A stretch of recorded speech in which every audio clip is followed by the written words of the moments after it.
Hello, my name is Lena Faulkner, and this is my week 4 video for NPA 590 with Dr. Powell. This week I will cover natural systems theory, structural functional theory, and open systems theory, and how the concepts relate to my task force. I listed all the books and page numbers here on one slide for easy reference. So natural systems theory shifts the mindset to view organizations in a holistic fashion as a living organism with the goal of survival, a system who looks within itself to make changes for survival. With natural systems theory, there is this task to find balance or equilibrium. The idea is eventually organizations will reach a level of balance and homeostasis where the organization is self-regulating and stable. Bernard writes about formal and informal organizations, explaining that there are formal organizations that arise out of necessity, something that individuals cannot accomplish alone, like schools and churches. But within these formal organizations, informal organizations develop, like social clubs or Bible study groups. He also mentions that motivation should be more than material incentives. And to gain true efficiency, organizations must provide non-material incentives such as recognition, prestige, any type of perks that come with advancement. So the article that I chose looks extensively into the impacts of Bernard's teachings, and there is an interesting section on page 5 discussing the importance of informal organizations, which he thought was necessary in making employees more willing to work. My next journal article is interesting because the author covers the evolution of theories over the years. A section of the journal explains Kaufman's thought on organic systems theory and feels that organizations are different from organisms for many reasons. This matched the thought process of Robert Merton and structural functional theory, also known as middle range theory. This theory is a transition between natural systems theory and open systems theory.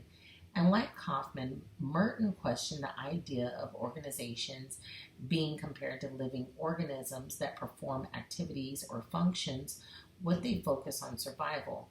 He believed that organizations must focus on the consequences of their functions and perception by the public. So going back to motivation, Merton warns about goal displacement, in which employees lose sight of the organization's goals and start really to focus too heavily on the rules and regulations. Now, open systems theory is very similar to natural systems theory when it comes to a holistic view of organizations as a living organism with a goal of survival. But open systems theory looks outward, and because open systems theory does focus on the outer environment when it comes to survival, there's this concept of inputs and outputs. Our book and one of our videos this week explains cybernetics, the study of self-regulating systems, basically saying that once organizations reach this point of homeostasis, they have this almost autocorrect ability to stay on track or stay balanced. But to do this, organizations do rely heavily on feedback from their environment. So Katz and Kahn bring up motivation as well and point out that any motivation tactics can work because it should be based on structure of the organization. And the chosen article was very interesting because the authors take a look through the lens of open systems theory, specifically at the responsiveness and willingness for church congregations to help with disaster relief. And they find that churches are more willing to help with disaster relief when it's local and in their immediate environment. In addition, they found that identity was a factor also for volunteers' willingness to participate.